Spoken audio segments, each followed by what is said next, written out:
Hey everybody, I'm Lex from PDQ.com. Jordan's over at Phone a Friend. It's Q&A.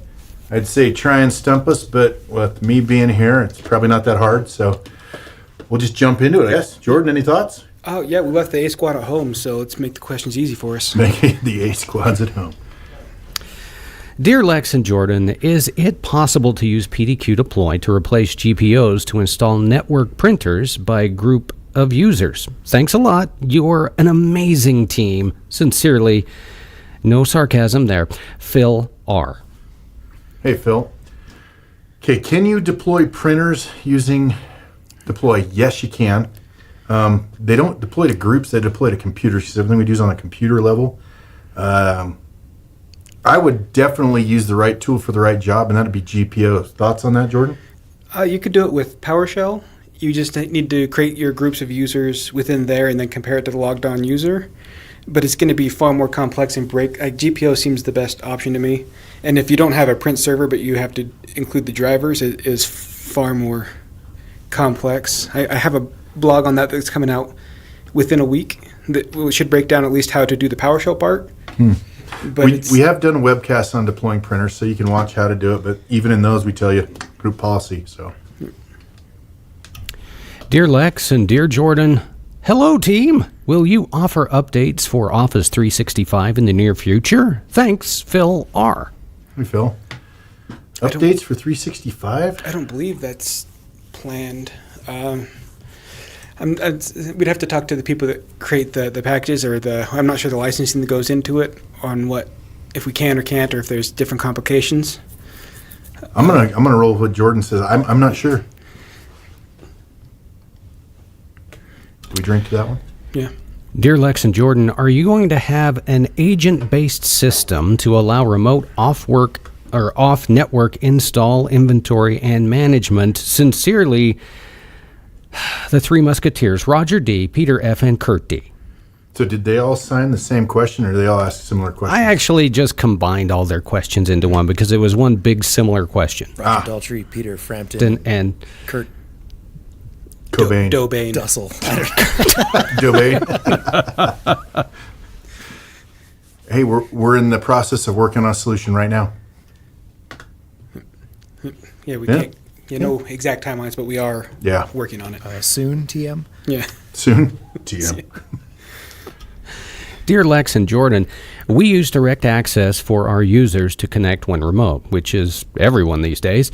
I'm told if we set up some ISATAP settings, we can get PDQ to work over DA. Is that anything you have instructions for or could help with? Thanks, Mike B. All right, so DirectAccess, ultimately, as soon as you get your machines on the network, whether it's VPN or DirectAccess, the ports, if you look up PDQ firewall ports, PDQ firewall ports, there's this wonderful article by Brig right here. There it is. Here's the ports, okay? There's a GPO to open those internally. So those are the ports you need to open up. With that DirectAccess, I do believe that you're registering with DNS and DHCPs being assigned, but those are the ports right there. If those are open, you can ping the machine. You should be able to deploy and do inventory. Dear Lex and Jordan, for a message step, is there any way of leaving the message up until the user clicks OK and bypass the use of the timeout value? Thanks, Randy. Hey, Randy. All right, we're just going to go pull up and do a message step. Message step. Yeah, well, while I do that, my guess is that the timeout for the deployment itself would probably limit the effectiveness of that. All right, wait for the user to click OK. There we go. Now, let's see if I can set that to 0. I already know the answer to this. You can't set it to 0. Now, we did do some guesses yesterday going over this. I think you can get around 3,999 seconds. Nope, I'm too far. So, you can set that timeout for a very, very, very long time. I think it ended up being like 6.6 repeating hours or something. Yeah, it was hours up. Yeah. No, you can't do that. Get rid of the timeout. So Bulldog said it maxes out at 3,600. Really? I'm going to test that. See if he's lying. 3,600. Oh, let's go 3601. There you go. Look at that. Nicely Someone done, knows our Bulldog. product. Thank you, Somebody Bulldog. did it. What else? we Dear got? Lex and Jordan, here's a semi-novel. We run a central server and 2 console setup. Lately, we have been seeing a continuous spike in CPU usage by PDQ Inventory service, 90 to 96%, with a reboot needed, or the application will freeze and close. Preferences are pretty much still set to default, and we have no problem with deploy. Any ideas where we could look for answers? Sincerely, Christine R. Christine, my first question, are you running the latest version? There have been a lot of performance improvements with the recent builds. Very, very true. Beyond that, I would probably I put would a open up ticket, a ticket, yeah. with support. Yep. Hey Lex and Jordan, what software do you use to record your webcast? Mainly, how do you get your camera feed over the screen capture? Thanks, Tom S. I think we should let JJ handle this I was one. going to say, I can answer that easily. JJ. We use a product called vMix, and the cameras are sent through an SDI connection, if you know what that means. Lex is shaking his head. I don't know what that means. That's a lot of words. If you have any questions, email me at jj@pdq.com. If you're interested in setting up a webcast for your own company, Cool. Thanks, JJ. I can help out with that. Okay, dear Lex and Jordan, I have 2 user accounts with the same name. One is a domain account and the other is a local account. How can I create a dynamic collection to differentiate between the two? Thanks, Drew D. Let's see, do we capture fully qualified domain name? Well, let's go pull a machine and see what we do capture in regards to that. Yeah, I mean, that would be my first thought was the FQDN. But outside of that, I don't think I have anything for that. I'm Yeah. sure I could do something with the PowerShell scanner, but So I don't. I'm in local groups. I pull administrators, backs, users. Boy, I've never tried that one. That's a good question. Maybe we should send that one to the Colbster.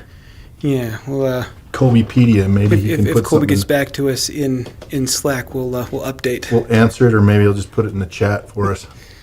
That's a good question. Not sure. Okay, guys, this is a long one, so pay attention. What is the best way of handling a file copy step when the file is created in an earlier step? So here's the example. I'm trying to use PDQ to run the Microsoft USMT for PC replacement, and I would like to copy the .mig file that gets created out to a network drive. The problem is, due to the file not existing until after step 1 is complete, I can't kick off my package due to my step 3 containing an error. Outside of a manual command prompt step running robocopy, is there anything I can do to utilize the native file copy step in PDQ? Sincerely, Roberto. So, So it feels to me that if it's copying over in step 1, then step 3 should see it.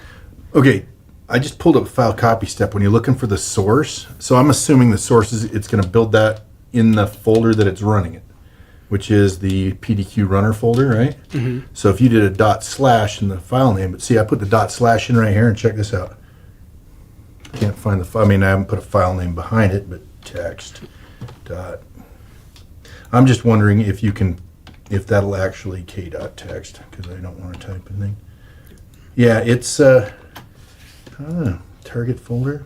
C : /. I don't think it's going to run. I'm not sure. I've never tried Says this. the file copy step won't work for files that don't exist. Step 1 of the package is generating the file. Yeah. Okay. Yeah, this is what you get if you're trying to look for a file that doesn't exist, and if it doesn't exist when you're building your package, obviously. Yeah. Some issues. The only way I can think around that is have the first one where it copies over files to a specific location, and then run the second one. But then that's 2 packages. It's not ideal, and then you're keeping the file there instead of just in the runner. Yeah. So I don't see a great way. Command step. Yeah, command step. Command step. Yeah. Yep. All right, so the previous question, Shane chimed in with, we capture whether accounts are domain or local in a local group member, and Colby says they're going to have to use command or PowerShell. What was that previous question? That one was about differentiating the same name between local and domain accounts, separating that in a dynamic collection.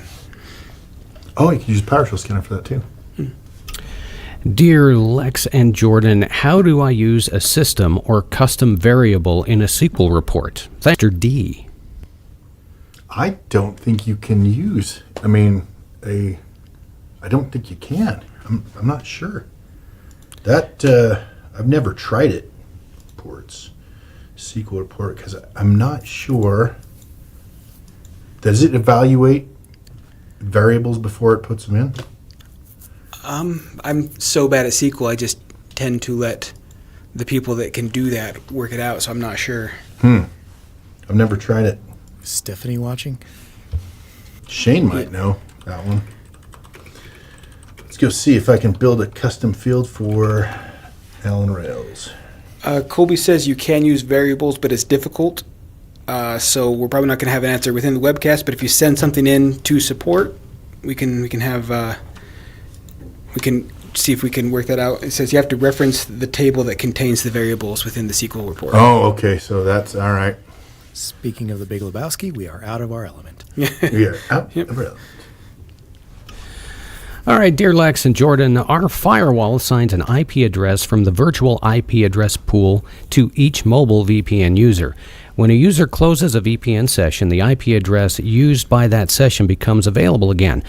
I think lease time is not configurable for mobile users. That causes our DNS to have several clients with the same IP address, so it's unmanageable with PDQ. How can I solve this? Thank you, Federico A.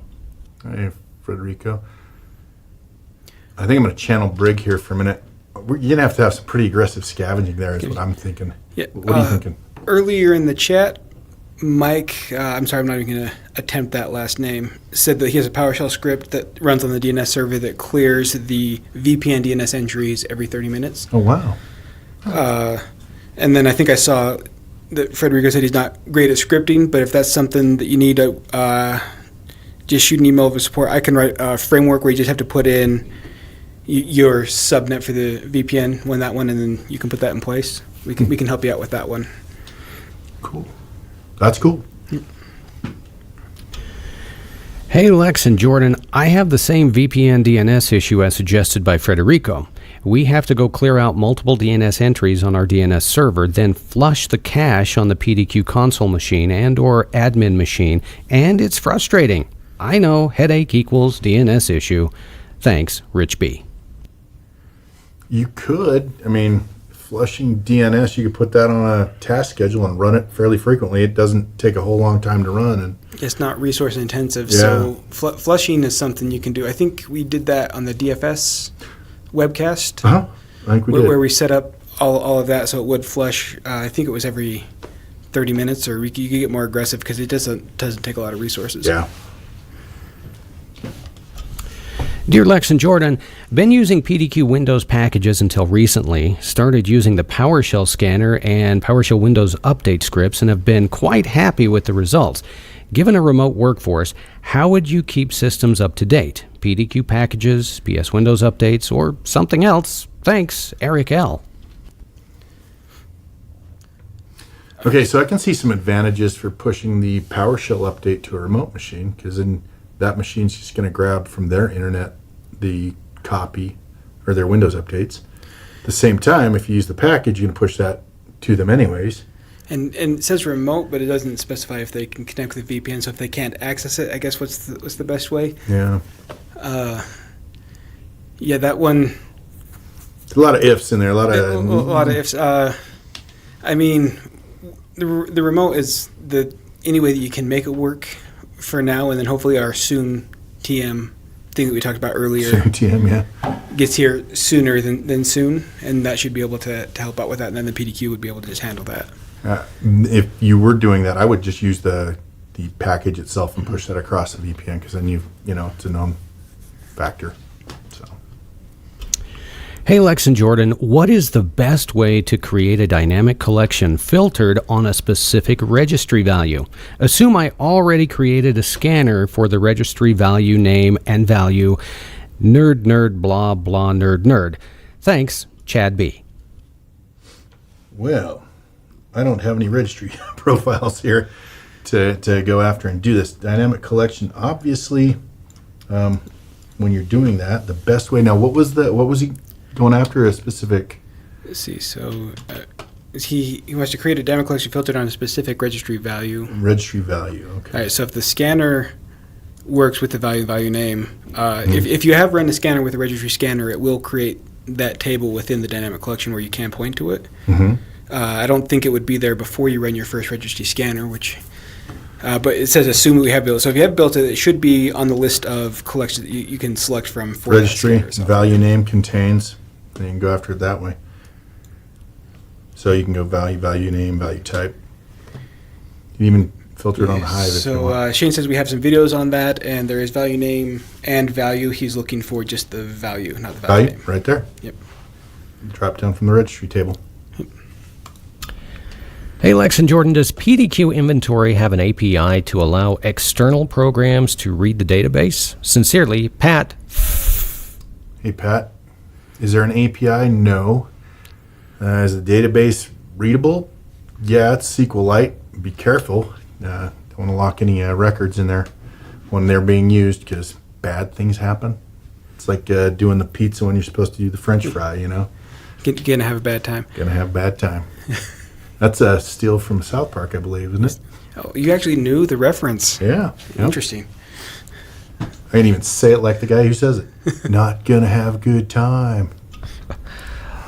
Hey, Lex and Jordan, dudes. Is there any performance impact by leaving the PDQ inventory console running for days? Thanks, Pat. F. Performance impact?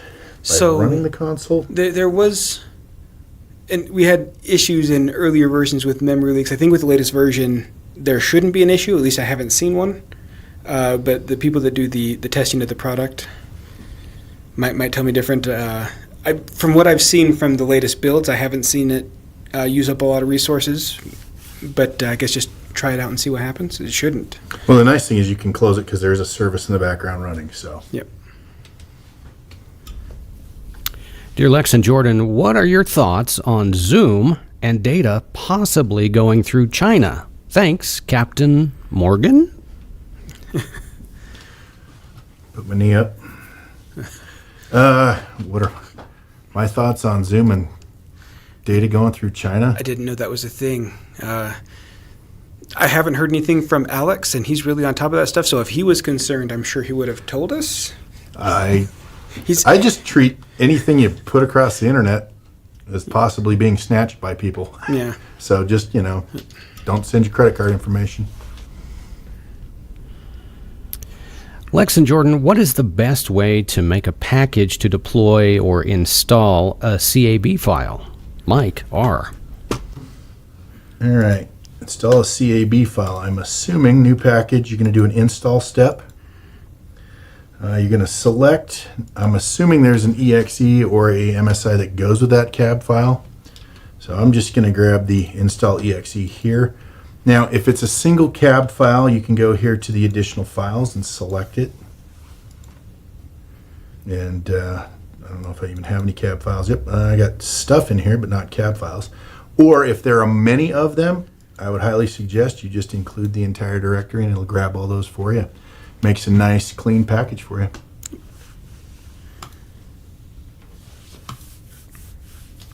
Any other thoughts, Jordan? No, I think he answered that one great. I guess. Oh, that's a first answered one. Great. The one day that we're not keeping score, too. Oh, I'm keeping score. It's like 100, and I'm 100, and Jordan's 2. With Colby being remote, he's only got like 2 answers so far. Right. And I could just ignore those. That's right. Well, you just claim them. Just say they're yours. That's Finally, probably your chance to win. Yeah, but Kelly is the one that's keeping track. Yeah. So we're clear. The only way I'm going to answer more questions than Colby is if he can't be here due to a quarantine. Yeah, you can and always his bribe me. internet's down, so he can't type. Sort of at a disadvantage. And you are at an advantage. Dear Lex and dear Jordan, is there a way to deprecate an IP range? Our DNS is not perfect. We're working on it. And our users are registering their home IP addresses in addition to the VPN addresses in use. Thanks, Steve. So deprecate, so you don't want to scan those IP addresses, you don't want to deploy to them. I would go to target filters. And right here, exclusions, let's say you wanted to get rid of the 192.168.10.0/24. Add that filter. Boom. Now you can't deploy to those. You do the same thing in inventory. You wouldn't be able to scan that. I believe you can do that in inventory. Let's just pop that up. Preferences. Target service. Active Directory. Add computers. Exclude containers. Network. Anywho, that's how you do it in deploy. Can we do that? I couldn't see where we do it in inventory, but I'm pretty sure you can. Just one thing I will say, do the exclusions, not the inclusions, because inclusions you need to make sure you include everybody. So it's easier just to blacklist some IPs and deploy. That one's within the product. For me, I'd rather get the DNS cleaned up before it reaches us, but I haven't touched DNS in so many years, I couldn't give you an answer on how to start. Probably the right way to do it. We need Brig. Brig for that one? Hey, Lex and Jordan, I am trying to do a scheduled deploy to a PDQ inventory group program name not installed. How do I exclude pushing out the software to a single computer in the not installed group that I don't want getting the software? Thanks, Rick. One more time here. He doesn't want to send it to a specific machine or a specific machine. So he wants to exclude a single machine from a dynamic collection. Oh, okay. Let's go build a dynamic collection. Yeah, so if the machine is static that you don't want to send it to, then you can just add something to the collection that says and does not have the name of the machine you're not looking for. If it's more based on the role of the machine, you could do filtering based on the OU that it's in. But you'd have to really make sure the machines are in the OU you're expecting, or else it's probably not going to exclude what you want. All right, so I'm just building a real simple. Needs 7-zip. We're going to put it on any computer that does not contain. Ooh, I got to split these. Does not contain. Contains 7-zip and is not. Yep. And Yeah. So Shane said if he never wants to deploy to that machine, so if it's Oh yeah, I deploy guess you to could it just at all, exclude it in that then you same can- spot. Yeah. in the filter and preferences. But if it's only for that one bit of software, then you probably just want to exclude it from the collection itself with an extra filter. Yep. Absolutely. Hey, Lex and Jordan, is there a way to let multiple users use PDQ on the same network, like a web portal for admins? Thanks, BTML. Well, we don't have a web portal that if they were comfortable, they could send, command line. We have where they could deploy from that one if they knew that, but we don't have like a web portal. Can they not log Wouldn't into you just the use server? central server? Central server, and then they each have their own client? Yeah, their own client. That's how I do it. Then it would just be They're all on our the same machine. network, right? They're pointing to the same server. Yeah, central server. All right, everybody, got a twofer coming your way. First, can you configure deploy to set auto-sort packages to all clients that access it? And second question, is there a way to create groups to set permissions so that some folks can only deploy while others can actually manage packages? Thanks, Gabriel B. All right, so I believe the auto sort is defined by each client, not by the machine itself. Yeah. I might be wrong on that one. As far as we don't have security groups for that one, if you have a package that you want to control not others, you can put that in your private folder where other people won't be able to see it. No. But then they wouldn't be able to edit or deploy it. Dear Lex and Jordan, are there any plans to allow for remote driver management, uninstall, disable, enable of system devices in PDQ inventory? Sincerely, Tom M. Is there... Okay, I know you can do this in PowerShell. I mean, what are your thoughts? So drivers, there's just so many gotchas. I don't think it's hard to create one size works all for True. every kind of driver out there. So it's one of those, if you need it, you'd have to build. I mean, you can control that with PowerShell, but we're not going to have anything out there for wide set of drivers. There's just so many out there, and there's so many different caveats. So you'd have to go after individuals. PowerShell, yeah. Dear Lex and Jordan, is there a way to let multiple users use PDQ at once through a web interface? Not currently. Yeah, not currently. This is very similar to the other question. If you wanted multiple people to use it, be on the network, have access to... If they had the site central license, server. then you can have as many clients as you want to connect to it, so everyone that needs it would have their own console, but there's no web access interface. currently. Dear Lex and Jordan, can we get a PDQ inventory /deploy with the service running only when the console is running? Think of me as a laptop moving from client to client. Marcel L. Can you get one with the service only run when the client's running? So basically, every time the client closes, they want the service To to stop. stop. As far as within the product, we don't have anything. You could Yeah. probably do something with either PowerShell or a task scheduler where it checks to see if the console is It's running. open, If yeah. not, then it kills the process. But that would be limited to how often that script task ran. ran, yeah. So not in the product, but there's ways to do it. Yep. And our final question of the day.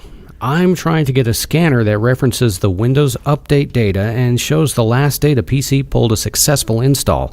I think we have multiple machines missing different patches, but scanning for multiple different KBs is difficult when you don't know which are missing. However, I'm having difficulties with returning data. Is using Get-Hotfix the wrong way to build something like this? Thanks, Antonio L. I'm going to ZZ top this one to you. So we have our repository of PowerShell scanners, and in there we include pretty much everything you're looking for. We have for getting what's missing or last time updated.